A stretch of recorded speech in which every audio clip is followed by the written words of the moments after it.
Hi, I'm Dr. John Kenworthy. Welcome to the short tutorial on your brain on anxiety and stress. It is essential to know how our brain responds to the stimuli which trigger an anxiety response so that you are equipped to deal appropriately with anxiety. Let me highlight the key areas of your brain that are involved, and then I will explain what happens inside the brain. The thalamus is the central hub for sights and sounds. The thalamus breaks down incoming visual cues by size, shape, and colour, and auditory cues by volume and dissonance, and then signals the cortex. The cortex then gives raw sights and sounds meaning, enabling you to be conscious of what you are seeing and hearing. And I'll mention here that the prefrontal cortex is vital to turning off the anxiety response once the threat has passed. The amygdala is the emotional core of the brain, whose primary role is to trigger the fear response. Information passing through the amygdala is associated with an emotional significance. The bed nucleus of the stria terminals is particularly interesting when we discuss anxiety. While the amygdala sets off an immediate burst of fear, the BRST perpetuates the fear response, causing longer-term unease typical of anxiety. The locus coeruleus receives signals from the amygdala and initiates the classic anxiety response: rapid heartbeat, increased blood pressure, sweating, and pupil dilation. The hippocampus is your memory center, storing raw information from the senses, along with emotional baggage attached to the data by the amygdala. Now we know these key parts, what happens when we are anxious,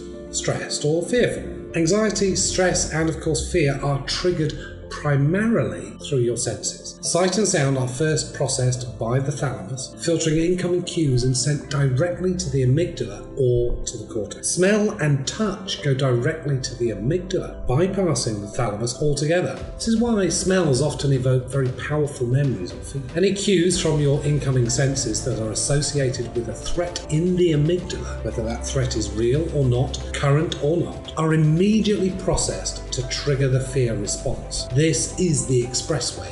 It happens before you consciously feel the fear. The hypothalamus and pituitary gland cause the adrenal glands to pump out high levels of the stress hormone cortisol. Too much cortisol short-circuits the cells of the hippocampus, making it difficult to organize the memory of a trauma or a stressful experience. Memories lose context and become fragmented. The body's sympathetic nervous system shifts into overdrive, causing the heart to beat faster, blood pressure to rise, and lungs to hyperventilate. Perspiration increases and the skin's nerve endings tingle, causing goosebumps. Your senses become hyper-alert, freezing you momentarily as you drink in every detail.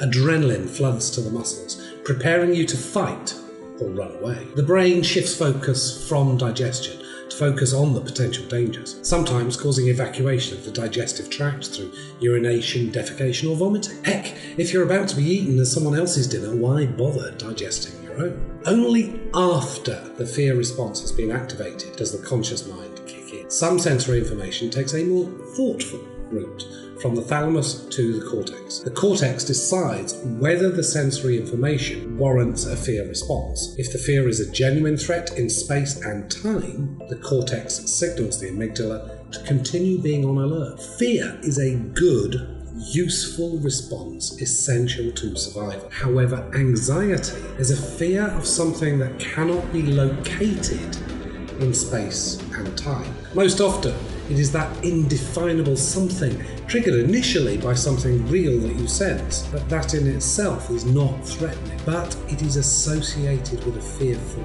memory. And the bed nucleus of the stria terminals perpetuate that fear response. Anxiety is a real fear response for the individual feeling anxious, and anxiety can be debilitating for the sufferer. Now that you know how anxiety happens in your brain, we can pay attention to how we can deliberately use our prefrontal cortex to turn off an inappropriate anxiety response once a threat is